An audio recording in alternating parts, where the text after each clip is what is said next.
ओम शांति। परम प्रिय परमात्मा शिव भगवानଙ୍କର मधुर संतान माने आसन्तु आमे समस्ते 13/5/2025 मसीहार मुरली महावाक्य आत्मस्थिति रे रही ध्यान पूर्वक शुणिबा। वर्तमान परीक्षा देवा बेल आसीगलानी, सेथिपाई बाबा प्रतिदिन आमको सजाग कर दौरान।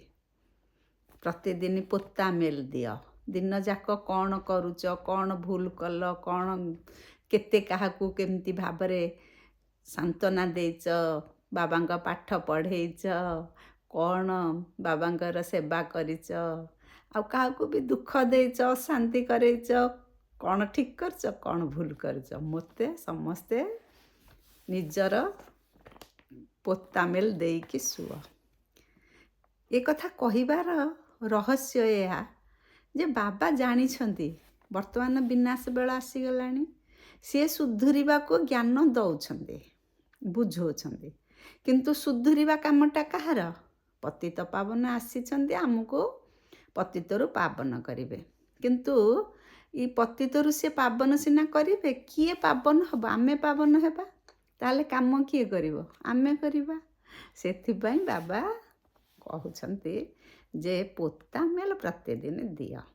पुणी बाबा कहउछंती जे पुरुषार्थी बच्चा बा दैवी गुणयुक्त आत्मा देवता हेबे केउ माने, स्वर्ग को केउ माने जिबे, से मानकर लक्षण कौन तुमे माने जान। काहेकि ना से लक्षण गुड़ाक जानिले निजको निजे तर्जमा करने को सुविधा हेबो। मो ई प्रकार लक्षण धारी कि नाही निजको आमे तर्जमा करि परिबा, अन्य आत्मा मानक भी देखिकी आमे जानि परिबा। जदि बहुत सत्वप्रधान आत्मा दैवी गुणधारी आत्मा हेई जिबे, ताहले आमे जानि परिबा विनाश खूब शीघ्र आसुची बोली। काहेकि ना दैवी दुनिया स्थापन हेले तो विनाश हेबो ना। बाबा सेथिपाई कहउचंती पुरुषार्थीर लक्षण बा देव आत्मार लक्षण कौन तुमे माने जान। कौन देव आत्मार लक्षण? देव आत्मा माने होउछंती जे सबु बेले साधारण भावरे, माने तांको कष्ट करिबा को पड़िबनी। एई पुराना दुनिया को भूलिबा, निजको आत्मा बोली भाबिबा, भल संस्कार युक्त हेबा, ई सब देव गुण गुडी को आदर करिबा, ताकू निज जीवन रे प्रतिफलन करिबा पई इच्छा प्रकाश करिबा, एउडाक मेहनत हबनी बा माने करिबा पई तांको परिश्रम लागिबनी। से माने मन को मन सेही भली हेई जिबे। पुराना दुनिया को भूलिबे, धन संपत्ति पुआ झिया एमानक प्रति एते आउ ममत्व रहिबनी, लगाव रहिबनी। पुणी आउ कौन ना सबु बेले से बेहदर बैरागी। बेहद बैरागी माने बाबा बेहद बाबा आसीचंती, ई सी हेले बेहद पिता, आ तांको धन संपत्ति होची बेहद संपत्ति।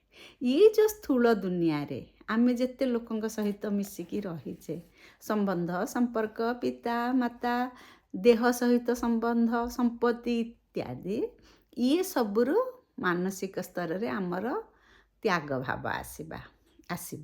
काहाकू एते ता पछरे गोड़े कि आउ समय लॉस करिबानी। बाबा सेथिपाई कहिसंती सूक्ष्म रूप रे स्थूल रूप रे सबुथि पाई आमर मन रे वैराग्य आसीब। पुणी आउ कहउछंती जे स्वयं भितर जदि परिवर्तनटा आसिला, ताहले आमे जानिबा जे विश्व परिवर्तन आड़ को जाउछि। काहेकि ना निजे जदि परिवर्तन हेबा से आमको देखिकी किए परिवर्तन हेबा को इच्छा करिवे। तेणु आमर पुणी आउ गोटे लक्षण रहिबा दरकार, निजर चलणी आसुरी चलणी होउछि ना दैवी चलणी होउछि। ये गोटे पुरुषार्थी आत्मार लक्षण एइथुरु आमे जानि परिबा। से देव आत्मा कि नाही आमे सेइथुरु जानि परिबा। तेणु आमर आसुरी गुण गलाणी कि नाही ताकू पुणी आमे केमिति जानिबा? जदि आम बुद्धि अनेक जिनिस रे लागी जाइछि बोली आमे उत्तप्त होचे बा तप्त होचे, आमर मन बुद्धि शीतल हेबो केमिति? जदि सबुआडू आमर मन रे विराग भाव आसीबो, ताहले मन आमर शीतल हेबो। ସେଥିପାଇଁ ତ ଶ୍ରୀକୃଷ୍ଣ କୁହାଯାଏ, ଶୀତଳରୁ ଶ୍ରୀକୃଷ୍ଣ। ଶ୍ରୀକୃଷ୍ଣ କିଏ? ଯିଏ ମନ, ବୁଦ୍ଧି, ସଂସ୍କାର ସବୁକୁ ତାଙ୍କର ଶୀତଳ କରିଦେଇଥିଲେ। ଶୀତଳ କରିବାର ଏକମାତ୍ର ଉପାୟ ହେଲା ଭଗବାନଙ୍କ ସହିତ ପ୍ରୀତି ଯୋଡ଼ିବା। ଏ ଦେହ ଦୁନିଆକୁ ଭୁଲି ବେହଦ ଆଡ଼କୁ ମନ ଦେବା, ହଦକୁ ଭୁଲି ବେହଦକୁ ଲକ୍ଷ୍ୟ କରିବା। ତେଣୁ 4ଟା କଥା ଆମେ ମନେ ରଖିବା ଯେ ପୁରୁଷାର୍ଥୀ ଆତ୍ମାର 4ଟା ଲକ୍ଷଣ। ଗୋଟେ ହେଲା ବିଦେହୀ ବୃତ୍ତି, ମାନେ ଛୋଟ କଥାକୁ ସେ ବଡ଼ କରିବେନି, ୟା ତା କଥାରେ ମୁଣ୍ଡ ପୂରେଇବେନି। ଆଉ ସହଜ ପୁରୁଷାର୍ଥୀ, ତାମାନେ ସେ ସବୁବେଳେ ଆଉ କଷ୍ଟ କରିବେନି। ଯାହା ବାବା କହିଲେ ତାକୁ ଅକ୍ଷରେ ଅକ୍ଷରେ ପାଳନ କରିବେ, ତାଙ୍କୁ ସେଇଟା କଷ୍ଟ ଲାଗିବନି। ସେ ତାଙ୍କର ଦେହ ସୁହା ଏଇଟା ସ୍ୱତଃ ପ୍ରବୃତ୍ତ ହେଇଯିବ। ସିଏ ହେଲେ ସହଜ ପୁରୁଷାର୍ଥୀ। ଆଉ ସେମାନେ ପାବନ ହେବେ, ମାନେ ପତିତରୁ ପାବନ ହେବେ, କଣ୍ଟାରୁ ଫୁଲ ହେବା ପାଇଁ ତାଙ୍କୁ ବହୁତ ସହଜ ହେବ। ତାପରେ ଆଉ ଗୋଟେ ହେଲା ବୈରାଗ୍ୟ ଆସିଲା। ତାପରେ ଆସୁରୀ ଚଳନ କରିବେ ନାହିଁ। ଆଉ ପ୍ରତିଦିନ ରାତିରେ ବାବାଙ୍କୁ ପୋତାମେଲ ଦେଖେଇବେ, ବା କ'ଣ କରିଛନ୍ତି ଦିନଚର୍ଯ୍ୟା ତାଙ୍କର ବାବାଙ୍କ ଆଗରେ କହିବେ। ବାବା କହୁଛନ୍ତି, ସେ ଦେଖନ୍ତୁ ପ୍ରଥମେ କହୁଛନ୍ତି ସେ ହେଉଛନ୍ତି ରହମଦିଲ। ଆମେ ଜାଣୁଛେ ଦୟାର ସାଗର, କ୍ଷମାର ସାଗର, ଆମେ ସବୁ କହୁଛେ। ବାବା କହୁଛନ୍ତି ହଁ ମୁଁ ଦୟାର ସାଗର, କ୍ଷମାର ସାଗର। ସେ କହୁଛନ୍ତି ହଁ ମୁଁ ପତିତ ପାବନ, ତମମାନଙ୍କୁ ପତିତରୁ ପାବନ କରିବାକୁ ଆସିଛି। କିନ୍ତୁ ତାଙ୍କର 2ଟା ରୂପ। ଏଇ ସମୟରେ, ଏଇ ସଙ୍ଗମ ଯୁଗରେ ସେ 2 ପ୍ରକାରର ପାଠ କରିଛନ୍ତି। 1ରେ ଦୟାର ସାଗର, 2ରେ ତା ପ୍ରକରାନ୍ତେ ସେ ପୁଣି ଯିଏ ଭୁଲ କରିବେ ତାଙ୍କୁ ପୁଣି ଦଣ୍ଡ ଭୋଗିବାକୁ ପଡ଼ିବ। ଯେମିତି କର୍ମ କରିବ ତା ଅନୁଯାୟୀ ଫଳ ପାଇବ। ତେଣୁ 2 ପ୍ରକାର ବିରୋଧଭାସ ହେଉଛି। କିନ୍ତୁ ବାବା କହୁଛନ୍ତି ସିଏ ହେଉଛନ୍ତି ପତିତ ପାବନ। କିନ୍ତୁ ଯିଏ ନିଜେ ନ ବଦଳିବେ ସେ ପତିତ ପାବନ ହେଲେ ବି କାହାକୁ ପାବନ କରିପାରିବେ ନାହିଁ। ତେଣୁ ଇଏ ଯେଉଁ ଗୂଢ଼ ରହସ୍ୟ ବାବା ନିଶ୍ଚିତ ଭାବରେ ଆମମାନଙ୍କ ମନରେ ସବୁବେଳେ ଭର୍ତ୍ତି କରୁଛନ୍ତି। ମୁରଲୀ ମାଧ୍ୟମରେ ଆମେ ଜାଣିବା ଯେ ଭଗବାନ ସବୁ କରିପାରିବେ, କିନ୍ତୁ ସବୁ କରିବା ସତ୍ତ୍ୱେ ନିଜେ ବଦଳିବା ପାଇଁ ନିଜକୁ ଯତ୍ନବାନ ହେବାକୁ ପଡ଼ିବ। ନିଜେ ବଦଳିବା ପାଇଁ ବାବା ରାସ୍ତା ଦେଖେଇବେ। ବାବାଙ୍କର ମୁରଲୀ ମହାବାକ୍ୟର ମୂଳ ଉଦ୍ଦେଶ୍ୟ ହେଲା, ଆମେ ଜାଣିନଥିଲେ, ଆମର ଜ୍ଞାନ ନଥିଲା। ମୁଁ କିଏ, ମୋର ପିତା କିଏ, ମୁଁ ଆତ୍ମା କେମିତି 84 ଜନ୍ମରେ କେମିତି ରୋଲ୍ କରିଛି, ଆମ ଭାରତର ଇତିହାସ, ଭୂଗୋଳ, ଭଲ ମନ୍ଦ ଆମକୁ କିଛି ଜଣା ନଥିଲା। ଭଗବାନ କେବେ ଆସନ୍ତି, କାହିଁକି ଆସନ୍ତି, କେମିତି ଆସନ୍ତି, କ'ଣ ପଢ଼ାନ୍ତି, କିଛି ଜଣା ନଥିଲା। ଜ୍ଞାନ ଜାଣିଲେ ଆମର ବୁଦ୍ଧି ଉଦୟ ହେଉଛି। ବୁଦ୍ଧି ଉଦୟ ହେଲେ ଆମେ ବାବାଙ୍କୁ ଚିହ୍ନିଲେ ତାଙ୍କ ସହିତ ଯୋଗ ଲଗେଇକି ସତ୍ୟ ଯୁଗକୁ ଯାଇପାରିବା। ତେଣୁ ବାବା ସେଇ କଥା କହୁଛନ୍ତି ଯେ ତୁମେ ଯାହା ଭାବିଛ ଯେ ସେ ଦୟାର ସାଗର, ସେ ଆମକୁ ଯାହା କଲେ ବି କ୍ଷମା କରିଦେବେ। ବାବା ସେଥିପାଇଁ ତାଙ୍କର ସତ କଥା ଟିକେ କହିଦେଲେ। ସେ ସତରେ ସେ କ୍ଷମାର ସାଗର, ଦୟାର ସାଗର, କିନ୍ତୁ ଆମକୁ ସୁଧୁରିବାକୁ ପଡ଼ିବ। ବାବା କହିଲେ ଯେ ବେହଦ ଆଉ ହଦର ଫରକ ତମେ ବୁଝ। ହଦ ବାପା ହେଲେ ଆମ ଲୌକିକ ପିତା, ବେହଦର ପିତା ହେଲେ ସ୍ୱୟଂ ପରମ ପିତା ପରମାତ୍ମା। ଆମେ ଏଇଠି ବ୍ରାହ୍ମଣମାନଙ୍କୁ କେତେ ଖାଇବା ପିଇବାକୁ ଦେଉଛେ ଧର୍ମ ଅର୍ଜନ ହେବ ବୋଲି। କିଏ ମରିଗଲେ ହଉ, କ'ଣ ବାହାଘର ବ୍ରତଘର, ସବୁଥିରେ ସିଏ ପୂଜା ପାଠ କରିବେ, ସିଏ ଦକ୍ଷିଣା ନେବେ, ତାଙ୍କୁ ଖାଇବାକୁ ଦିଆଯିବ। ଏଇଟା ହେଉଛି କଳି ଯୁଗର ରସମ ନିବାଜ। ମାନେ ଏଇ ସମୟରେ ହିଁ ଏଇ ପ୍ରଥା ପ୍ରଚଳନ କରାଯାଇଛି। କିନ୍ତୁ ଆମେ ଯେଉଁ ବ୍ରହ୍ମାବଶ୍ଚ ବ୍ରାହ୍ମଣ ଆତ୍ମା, ଆମେ ଏମିତି କାହାଠାରୁ ଖାଇବାକୁ ଇଚ୍ଛା କରୁନେ। ଆମେ ତ ବେହଦ ସମ୍ପତ୍ତିର ମାଲିକ, ଶିବ ବାବା ଆମକୁ ଖୁଆଉଛନ୍ତି। ବାବା କହୁଛନ୍ତି ସାରା ଦିନ ବୁଦ୍ଧିରେ ଆମେ ରଖିବା, ଆଜି ମୁଁ ଦିନ ଯାକ କ'ଣ କରିଛି, କେତେ ଜଣଙ୍କୁ ବାବାଙ୍କର କଥା ବୁଝେଇଛି, କେତେ ଜଣଙ୍କୁ ମୁଁ ଦୁଃଖୀ ଆତ୍ମାମାନଙ୍କୁ ସୁଖର ରାସ୍ତା ଦେଖେଇଛି। କାହାକୁ କେମିତି ମୁଁ ମାନସିକ ସ୍ତରରେ ସେମାନଙ୍କର ଶୁଭ ଚିନ୍ତା କରି ସେମାନଙ୍କ ମନରେ ସକାରାତ୍ମକ ଚିନ୍ତାଧାରା ସୃଷ୍ଟି କରେଇଛି। ସେଇ କଥା ବି ପ୍ରତିଦିନ ନିଜକୁ ନିଜେ ପ୍ରଶ୍ନ କରିବା, ପ୍ରତିଦିନ ସେଇ ଦିଗରେ ବି ଆଗେଇବା ବୋଲି ବାବା କହୁଛନ୍ତି। ବାବା ତ ଆମକୁ ୱାର୍ଲଡର ପାଷ୍ଟ, ପ୍ରେଜେଣ୍ଟ, ଫ୍ୟୁଚର ତିନିଟା ଯାକ କଥା କହିଦେଲେ। ମାନେ ପୃଥିବୀ କେମିତି ଥିଲା ସତ୍ୟ ଯୁଗରେ, ପୁଣି କେମିତି ହେଲା ଦ୍ୱାପର ଯୁଗରେ, ପୁଣି ବର୍ତ୍ତମାନ କଳି ଯୁଗରେ କ'ଣ ହେଉଛି, ପୁଣି କଳି ଯୁଗ ପରେ ପୃଥିବୀର ଅବସ୍ଥା କ'ଣ ହେବ ବା ଭାରତର ଅବସ୍ଥା କ'ଣ ହେବ। ପୁଣି ସତ୍ୟ ଯୁଗ ଆସିବ, ସୁଖ ଶାନ୍ତି ଆନନ୍ଦର ଦୁନିଆ ଆସିବ, ଦେବୀ ଦେବତାମାନେ ରହିବେ। ବାବା ସବୁ ପାଠ ପଢ଼େଇ ଦେଉଛନ୍ତି, କିନ୍ତୁ ଦୁନିଆ ଲୋକ ଏଇ କଥା ଜାଣିନାହାନ୍ତି। ସୃଷ୍ଟି କେବେ ହେଲା, ସୃଷ୍ଟି ନାଟକର ରଚୟିତା କିଏ, ଅନାଦି ଅବିନାଶୀ ଡ୍ରାମାର ରହସ୍ୟ କ'ଣ କିଛି ଜାଣିନାହାନ୍ତି। ତେଣୁ ବାବା କହୁଛନ୍ତି ତୁମେ ସବୁ ଜ୍ଞାନ ଜାଣିଲ, ବାବାଙ୍କୁ ଚିହ୍ନିଲ, ଏବେ ତମ କାମ ହେଲା ଅନ୍ୟମାନଙ୍କୁ ସେ କଥା ଜଣାଅ। ଗୋଟିଏ ନାଟକ ଚାଲିବ, ନାଟକରେ ଜଣେ ହେଲେ ସ୍କ୍ରିପ୍ଟ ରାଇଟର, ସେ ଲେଖିବେ। ଯେଉଁ ଡ୍ରାମା ଚାଲିଛି, ଡ୍ରାମା ହେଉଛି ଲୌକିକ ଡ୍ରାମା, ଲୌକିକ ନାଟକ। ଜଣେ ଲେଖକ ଥିବେ, ଗଳ୍ପକାର ଥିବେ, ଷ୍ଟୋରି ଲେଖିଲେ ସ୍କ୍ରିପ୍ଟ ରାଇଟର, ଜଣେ ନିର୍ଦ୍ଦେଶନା ଦେଲେ, କଳାକାରମାନେ ଡ୍ରାମାରେ ତାଙ୍କର ଅଭିନୟ କଲେ। ବର୍ତ୍ତମାନ ସେଇଭଳି ବାବା କାହାର ସ୍କ୍ରିପ୍ଟ ଲେଖୁନାହାନ୍ତି, ସମସ୍ତେ ନିଜ ନିଜର ସ୍କ୍ରିପ୍ଟ ଲେଖିଛନ୍ତି। ନିଜର କର୍ମ ହିଁ ନିଜର ସ୍କ୍ରିପ୍ଟ। ତେଣୁ ବାବା ଆସିଛନ୍ତି ଏଇସବୁ କଥା ବୁଝେଇ ଦେବା ପାଇଁ। ଇଏ ହେଉଛି ବନା ବନାୟା ନାଟକ, ମାନେ ଇଏ ବହୁତ ଅନାଦି ଅବିନାଶୀ ନାଟକ। କାଳ କାଳ ଧରିକି ଏ ନାଟକ ଚାଲିଛି। ଯାହାର ଯାହା ରୋଲ୍ ସେ ସେଇଆ ହିଁ କରୁଛି, ସେଇଆ ହିଁ ରିପିଟ୍ ହେଉଛି।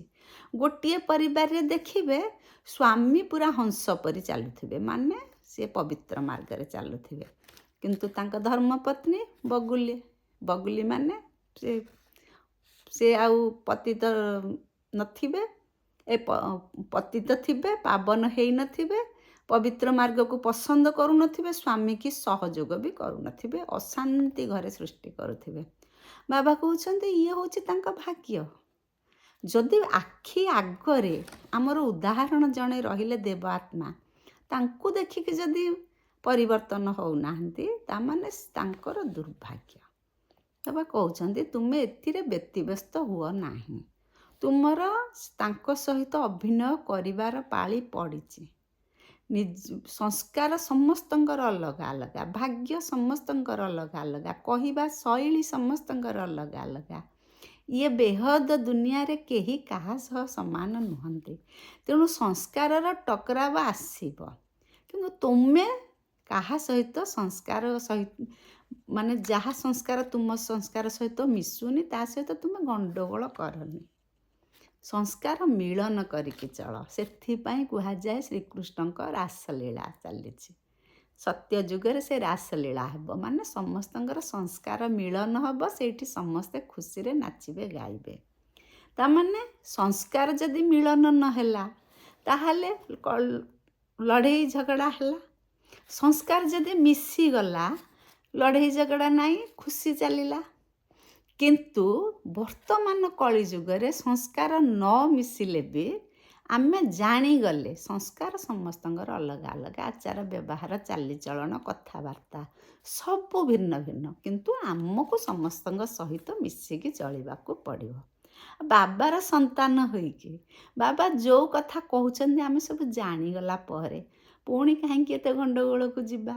ବାବା ସେଇ କଥା କହୁଛନ୍ତି। ଦେହ ଅଭିମାନ ହେଉଛି କଣ୍ଟା ପରି, ଆଉ ଯଦି ଆତ୍ମା ବୋଲି ନିଜକୁ ଭାବିବା ନା, ତାମାନେ ଆମେ ଫୁଲ ହେଇଗଲେ। ଦେହ ଦେହ ବୋଲି ଭାବିଲା ମାନେ ଦେହ ଦେହ ଦୁନିଆ, ଦେହ ସମ୍ପତ୍ତି ସବୁ ତ ମନେ ପଡ଼ିଲା। ଆଉ ସେଇଗୁଡ଼ାକ ହିଁ ଦୁଃଖ ଦେଉଛି। ଆମେ ଯେତେ ଶାନ୍ତି ଆନନ୍ଦ ଖୋଜିଲେ କ'ଣ ହେବ? ନିଜକୁ ନିଜେ ଆମେ ପ୍ରଶ୍ନ ପଚାରିବା ଯଦି ସବୁବେଳେ, ଯେ ଦୁନିଆରେ ଏମିତି କ'ଣ ସମସ୍ତେ ସୁଖରେ ଅଛନ୍ତି? ଆନନ୍ଦରେ ଅଛନ୍ତି, କାହାର କିଛି ଅସୁବିଧା ନାହିଁ, ସେ ପୁଅ ଝିଅ ସମସ୍ତଙ୍କୁ ସମସ୍ତେ ଭଲରେ ରହିଲେ ଯାଇକି ମୁଁ ଭଲରେ ରହିବି, ସେମିତି ଭାବିଲେ କ'ଣ ହେବ? ଏଇଟା ଭାବୁଛି କିଏ? ଯେ ନିଜକୁ ଦେହ ବୋଲି ଭାବୁଛି, ଦେହ ସମ୍ବନ୍ଧୀମାନଙ୍କୁ ପଚାରୁଛି। ବାବା କହୁଛନ୍ତି ଏସବୁରୁ ମନ ହଟେଇକି ମୋ ସହିତ ମନକୁ ଯୋଗ କର। କାହିଁକି ନା ସ୍ମୃତିରେ ଯଦି ଭଗବାନ ରହିବେ ଆଉ ସବୁ କଥା ବିସ୍ମୃତ ହେଇଯିବ ମନରୁ। ବାବା ସେଥିପାଇଁ କହୁଛନ୍ତି ଆଜମେରରେ ସ୍ୱର୍ଗ ଚିତ୍ର, ସ୍ୱର୍ଗ ଗୋଟେ ମଡ଼େଲ କରାଯାଇଛି, ଲୋକ କେତେ ଦେଖିବାକୁ ଯାଉଛନ୍ତି। ଆମେ ସେମିତି ସ୍ୱର୍ଗର ଚିତ୍ର ଆଖି ଆଗରେ ରଖିବା, ନଜରରେ ରଖିବା। ଏବେ ଆଜିକାଲି କଳି କାଳରେ ମୁଁ ଦେଖୁଛି ଘରମାନଙ୍କରେ ୱାର୍ଲଡ ମ୍ୟାପ୍ ରଖୁଛନ୍ତି, ଗ୍ଲୋବ ରଖୁଛନ୍ତି, କାହିଁକି ନା ପିଲାମାନେ ତାକୁ ଦେଖିଲେ ଉତ୍ସାହିତ ହେବେ, ଅନ୍ୟ ଦେଶ ଦେଖିବେ, କେମିତି ସେ ଦେଶକୁ ପାଠ ପଢ଼ିବାକୁ ଯିବେ, ସେ ଦେଶରେ ରହିବେ, ଇଏ ସବୁ ତାଙ୍କ ମନରେ ଭାବାନ୍ତର ସୃଷ୍ଟି ହେବ ବୋଲି ବାପା ମା ମାନେ ସେମାନଙ୍କୁ ଉତ୍ସାହିତ କରିବେ ବୋଲି ଆଟଲାସ୍ ବା ମ୍ୟାପ୍ ବା ଗ୍ଲୋବ ଘରେ ରଖୁଛନ୍ତି। ସେମିତି ଆମେ କେମିତି ଉତ୍ସାହିତ ହେବା? ଆମ ଆଖି ଆଗରେ ଯଦି ସ୍ୱର୍ଗ ଚିତ୍ର ରହିବ ତାହେଲେ ଆମେ ସ୍ୱର୍ଗକୁ ଯିବା ପାଇଁ ମନ ବଳେଇବା। ସେଥିପାଇଁ ତ ବ୍ରହ୍ମା ବାବା ବିଭିନ୍ନ ପ୍ରକାର ଚିତ୍ରର ବ୍ୟବସ୍ଥା କରିଛନ୍ତି। ଯାହା ତାଙ୍କ ବୁଦ୍ଧିକି ଆସିଲା, ସଦ୍ବୁଦ୍ଧିରେ ଭଗବାନ ତାଙ୍କୁ ଯାହା ନିର୍ଦ୍ଦେଶ ଦେଲେ ତାକୁ ସେ ଚିତ୍ର ଆକାରରେ ଚିତ୍ରକର ମାଧ୍ୟମରେ କରେଇକି ରଖିଛନ୍ତି। ଏ ସ୍ୱର୍ଗର ଚିତ୍ର ବି ଆମେ ଦେଖିକି ଅନୁପ୍ରାଣିତ ହେବା। ବାବା କହିଲେ ଯେ ରାତିରେ ତମେ ଯଦି ମୋତେ ତୁମର ପ୍ରକୃତ କ'ଣ ଦୋଷ କରିଛ କହିଦେବ, ତାହେଲେ ତୁମେ ଶାନ୍ତିରେ ବି ଶୋଇବ। ଯଦି ସିଏ ହେଉଛନ୍ତି ସୁପ୍ରିମ ସର୍ଜନକୁ ଆମେ ଯଦି ଆମର ରୋଗ କ'ଣ ଜଣେଇ ଦେବା, ସିଏ ତା ପାଇଁ ବିଧିବିଧାନ କରିବେ। ବାବା ଆସିଛନ୍ତି ଆମ କଥା ଶୁଣିବା ପାଇଁ। ଏଇ ସମୟରେ ନିରାକାର ଦେହ ଧାରଣ କରିଛନ୍ତି ବା ଅନ୍ୟ ଶରୀରରେ ପ୍ରବେଶ କରି ତାଙ୍କର ବାଣୀ ଶୁଣଉଛନ୍ତି, ସେ ପାଖେ ପାଖେ ଆମର ଅଛନ୍ତି, ଆମ କଥା ଶୁଣୁଛନ୍ତି। ତେଣୁ ଆମେ କ'ଣ ଭୁଲ କରିଛେ ତାଙ୍କୁ କହିକି କ୍ଷମା ମାଗିବା, ଆଉ ଏମିତି ଭୁଲ କରିବିନି ବୋଲି କହିବା, ଯଦି ସେ କ୍ଷମା କରିଦେବେ। ତେଣୁ ଆମେ କ୍ଷମା ମାଗିବା ପୂର୍ବରୁ 100 ଥର ଭାବିବା ଦରକାର ଯେ ଥରେ ତ ଭୁଲ କରିଦେଲି, ସେଇ ଭୁଲ ଆଉ ରିପିଟ୍ କରିବିନି ତ। ସେଇ ଭୁଲ ଯଦି ଆମେ ପୁଣି ରିପିଟ୍ କରିବା ତାହେଲେ ବାବା କ'ଣ କ୍ଷମା କରିଦେବେ କି? ସେଇ କଥା ବାବା ଆଜି କହିଲେ ଯେ 5 ବିକାର ଉପରେ ଜିତ୍ ପାଇବନି। କିଏ ପାଇବନି? ବାବା ସବୁଦିନ 5 ବିକାରକୁ ଜିତିବା ପାଇଁ ବାଟ ବତେଇଲେ। ଯିଏ ବାବାଙ୍କ କଥା ଶୁଣିବେନି, ଗ୍ରହଣ କରିବେନି, ଭାବିବେନି, ତାକୁ ଧାରଣ କରିବେନି, ସିଏ କେମିତି ବିକାରକୁ ଜିତିବେ? ଆଉ ବିକାରକୁ ନ ଜିତିଲେ ସେ ସେଇ ପତିତ ହେଇକି ଯିବେ। ମାୟା ଆମକୁ ସତ୍ୟାନାଶ କରିଦେବ। ମାୟା ଆମକୁ 5 ବିକାର ଅଧୀନ, ଆମେ ଆଉ ସ୍ୱାଧୀନ ହେଇପାରିବାନି। ସ୍ୱ ଅଧୀନ, ଆତ୍ମାର ଅଧୀନ ନ ହେଇକି ମାୟାର ଅଧୀନ ହେଇଯିବା। ତାମାନେ ଆମ ଜୀବନ ସେ ସତ୍ୟାନାଶ କରିଦେବ। ଆମ ଭାବଧାରା, ଆମ ଲକ୍ଷ୍ୟସ୍ଥଳ ସବୁ ନଷ୍ଟଭ୍ରଷ୍ଟ ହେଇଯିବ। ତେଣୁ ମୁଁ କ'ଣ କରିନି, ମୋ ନାମ କ'ଣ, ମୁଁ କିଏ, ଏସବୁ କଥା ଉପରେ ଆମେ ଯେହେତୁ ଜାଣିଗଲେ, ଆଉ ପତିତ ପାବନ ଆସିଛନ୍ତି, କିନ୍ତୁ ଆମେ ଯଦି ମନରେ ସେ କଥାଟାକୁ ମାନିବାନି ତାହେଲେ ଆମେ ପତିତରୁ ପାବନ ହେଇପାରିବାନି। ବାବା କହୁଛନ୍ତି ବିଭିନ୍ନ ପାଠଶାଳାରେ ଯେଉଁ ଆମର ଅଛନ୍ତି ପ୍ରଜାପିତା ବ୍ରହ୍ମାକୁମାରୀ ଈଶ୍ୱରୀୟ ବିଶ୍ୱବିଦ୍ୟାଳୟ ମାନଙ୍କରେ କେତେ ଦିଦିମାନେ ଅଛନ୍ତି, ଘର ଚଳଉଛନ୍ତି ବା ଆଶ୍ରମ ଚଳଉଛନ୍ତି, ଖର୍ଚ୍ଚ କରୁଛନ୍ତି। ବାବା ତ ସବୁବେଳେ କହୁଛନ୍ତି ଇକୋନୋମିକାଲି ଖର୍ଚ୍ଚ କର। ଆଜି ବାବା କହିଲେ ତୁମେ ସେମିତି ଶ୍ରେଷ୍ଠ ବ୍ରାହ୍ମଣୀ ଆତ୍ମା ଗଢ଼। ଯିଏ ଅଛନ୍ତି ସେଣ୍ଟର ଇନଚାର୍ଜ, ସିଏ ସେମିତି ଶ୍ରେଷ୍ଠ ଆତ୍ମା ଗଢ଼ିବେ। ସେଇଭଳି ଗଢ଼ିଲେ ତାଙ୍କ ପରେ ସେ ଶ୍ରେଷ୍ଠକୁ ସେ ସେଣ୍ଟରକୁ ଚଳେଇବେ। ସାଧାରଣତଃ ଲୋକମାନେ ପଚାରନ୍ତି ତମ ଆଶ୍ରମ କେମିତି ଚଳୁଛି, କିଏ ପଇସା ଦେଉଛି? ବାବା ସେଇ କଥା କହିଦେଲେ କ୍ଲିଅର କରିକି ଯେ ରାଜଯୋଗ ଶିଖୁଛୁ, ପୁଣି ରାଜା ହେବା ପାଇଁ ଶିଖୁଛୁ, ସତ୍ୟ ଯୁଗକୁ ଯିବା ପାଇଁ ଶିଖୁଛୁ, ପାଠ ପଢ଼ା ହେଉଛି, ଆମେ ବ୍ରାହ୍ମଣ ସନ୍ତାନମାନେ ଯେହେତୁ ଏତେ ଉପକାର ପାଉଛୁ, ତେଣୁ ଆମେ କିଛି କିଛି ସଂସ୍ଥାକୁ ଦଉଛୁ, କହିଲେ ବି କିଛି ଖରାପ ନାହିଁ। କାହିଁକି ନା ଆମେ ପାଉଛେ ବୋଲି ଦଉଛେ ନା, ଭଗବାନଙ୍କୁ ତ ଦଉନେ ନା। ଏଇ ମଣିଷ ଆତ୍ମାଙ୍କର ଉନ୍ନତି ପାଇଁ ଆମେ କିଛି ଖର୍ଚ୍ଚ କରୁଛେ। ବାବା ସେଇ କଥା କହିଲେ ଯେ ସାଧାରଣ ଲୋକମାନଙ୍କର ଅନେକ ପ୍ରଶ୍ନ, ସେ ପ୍ରଶ୍ନ ଭିତରେ ତୁମର ମୁଣ୍ଡ ବଥେଇବା ଦରକାର ନାହିଁ। ଯଦି କିଏ କେବେ ତୁମକୁ ପଚାରେ, ଏ କଥା କହିବାରେ ବି କିଛି ଲାଜ ନାହିଁ। କାହିଁକି ନା ଆମେ ସତ୍ ଉପାୟରେ ରୋଜଗାର କରୁଛେ, ସତ୍ ବାଟରେ ଖର୍ଚ୍ଚ କରୁଛେ। ବାବା କହିଲେ ଯେ ନିଜ ଅବସ୍ଥା ଦେଖ, ତମେ କେତେ କରେକ୍ଟ ହେଲଣି। ଯଦି ନିଜକୁ ନିଜେ ଆମେ ନ ଦେଖିବା, ଆମକୁ କିଏ ଚେଞ୍ଜ କରିପାରିବେନି। ତେଣୁ ବାବା କହୁଛନ୍ତି ସବୁବେଳେ କ୍ଷୀରଖଣ୍ଡ ହେଇକି ଚଳ, ଆଉ ଲୁଣ ପାଣି ହେବାର ବ୍ୟବସ୍ଥା କରନି। କ୍ଷୀରଖଣ୍ଡ ହେଇକି ଚଳ ମାନେ ସମସ୍ତଙ୍କ ସହିତ ଖୁସି ଆନନ୍ଦରେ ଚଳିବା, ସମସ୍ତଙ୍କୁ ମୋର ବୋଲି କହିବା, ନିଜର କରିବା, ଆତ୍ମିକ ଭାଇ ବୋଲି ଭାବିବା। ମୋର ସେ ନିଶ୍ଚିତ ଭାବରେ ଭଗବାନଙ୍କର ସନ୍ତାନ ମାନେ ମୋର ସେ ଭାଇ। ଏଇ ଭାବନାରେ ଆମେ ସଂସାରରେ ଚଳିବା। ଈଶ୍ୱରୀୟ ରେସ୍ ଚାଲିଛି, ଏ ଦୌଡ଼ା କଥା ନୁହେଁ ମ। ଯେମିତି ଆମ ରେସିଂ ହେଉଛି, ସିଏ ରେସ୍ ନୁହେଁ, ଇଏ ଈଶ୍ୱରୀୟ ରେସ୍। ବିଦ୍ୟାରେ ଜ୍ଞାନରେ ରେସ୍ ଚାଲିଛି, ଧାରଣାରେ ରେସ୍ ଚାଲିଛି, ସେବାରେ ରେସ୍ ଚାଲିଛି, ଯୋଗରେ ରେସ୍ ଚାଲିଛି।